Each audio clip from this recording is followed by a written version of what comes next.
I will continue with every fiber in my being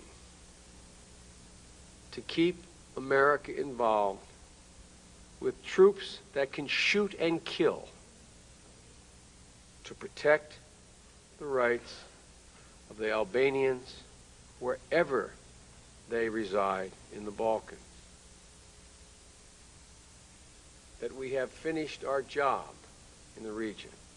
Let me define for you what I mean by finishing our job. We should stay till the job is finished. Let me define what that is. The definition of the job being finished is that there be a genuine growth of democratic institutions and the region, including Kosova and Macedonia and Albania, a free and fair elected Albania, that they are on the road. They're on the road to NATO membership, and they're on the road to becoming part of the European Union. Because until that moment arrives, there will be no real security for Albanians living in the Balkans. Number one, the world should and must recognize the suffering, the pain, the loss, and the travail that the Albanian people in the region have gone through. And there's a reason for that.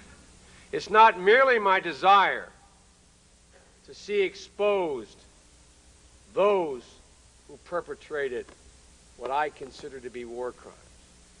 It is my view, historically, that until the Serbian people look themselves in the face, understand what their leaders have done and convince them of. Until that moment arrives, the Serbian people will not be able to shed this notion of victimization that all of their leaders prey upon and manipulate them with. The value of the Nuremberg trials was not to punish. It was to expose and make the German people look themselves in the eye and not allow them to go through the self-rationalization, as they did in World War II, that they had been victimized. That is a necessary precondition. Why, some of you ask, have I been so relentless on Serbia and Koštunica, who I do not trust? Why have I been so persistent in not providing aid for the people of Serbia, who are many good people? Why? Because until they look in their hearts, they can never cure themselves of the disease that they are the oppressed. And as long as they operate on that standard, this cycle will continue and continue and continue. So that's why, not for vengeance, but for release, that it's necessary for them to look the devil in the eye. For I believe they are equally as noble, equally as bright, equally as capable as a people as any people in Europe. But they have been fighting the Battle of Pristina since 1388. It's time the blackbirds be put to rest. It's time they look in their souls. The second point I wish to make to you is the reason why I believe it is absolutely essential for American troops to be on the ground with loaded rifles and drawn bayonets is that notwithstanding the good intentions of all the parties, my mother would say the road to hell is paved with good intentions. Notwithstanding good intentions, the normal, serious human emotions can prevent what everybody knows in their heart has to happen. For unless the region can live within boundaries that are multi-ethnic, you will never, never, never see God in a political sense. You will never see the light. You will remain in the backwaters of modern history, no matter how noble your heritage. And sometimes you need someone standing there to remind you, to overcome your lesser instincts for your more noble instincts. When I say you, I mean you in an editorial sense. I mean all people of every culture. The third point I want to make to you is that we have an obligation as Americans to not only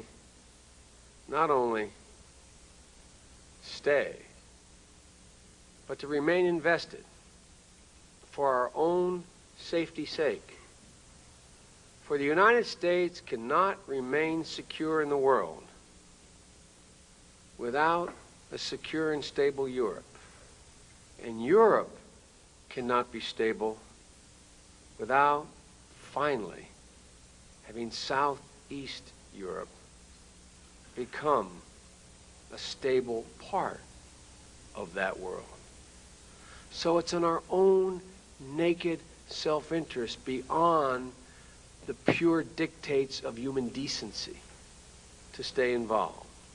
And that means involved financially as well as militarily until the moment comes. And by the way, you all are going to end up being divided. Remember I said this. You'll be divided among yourselves.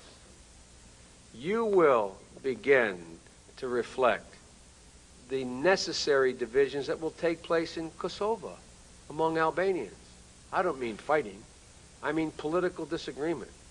You will be split, and you will argue over dinner and at the restaurant and on the way to the ball game between yourselves about what is the role that should be played in Montenegro, Macedonia, whatever. And I don't want you to despair with that. It is maybe the single most healthy thing that can happen, because that is the cacophony of the voices of democracy. That is the first normal, painful step. I came over and sat. I don't know whether I be in his party or not. I don't know enough to know. But I want to tell you I respect this man. And I came over and I reminded him of my conversation. I said, what you should get about doing, you remember in that room? I said, you should get about building a political party. Many people are great warriors, but very few warriors become great politicians. It's a difficult transition. This man's on the way of doing that. And I leaned over and I grabbed him and I joked with him and I said, welcome to democracy. Generation of leaders emerging in the Balkans. They're spending more time in Washington, and that's the key, because the partnership of the United States and Albanians is what's going to lift the Albanian people high and leave the rest of the Balkans behind. We don't want to do that, but we cannot be worn down by the others. We have to show the others the way, and we're doing it. Your being here shows that very much.